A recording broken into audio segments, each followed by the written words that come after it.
আমরা হামহাম ঝর্ণার একেবারেই কাছে চলে এসেছি এবং ফাইনালি আমরা হামহাম ঝর্ণায়।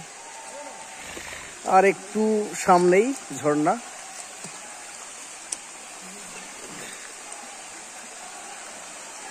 এই পাথরগুলো অনেক পিচ্ছিল হয়। এই হচ্ছে হামহাম ঝর্ণা।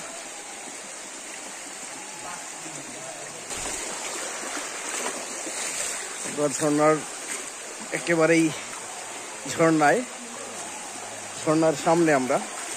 ওকে, আমি সামনে যাই।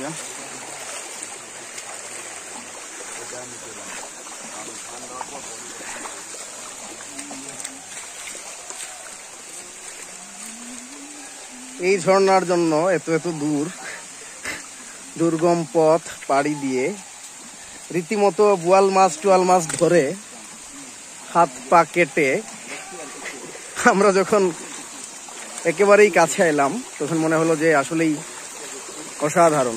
এই অনুভূতির জন্য শত শত দুর্গম পথ পাড়ি দেওয়া খুবই সহজ। এই হচ্ছে ঝর্ণার ভিউ।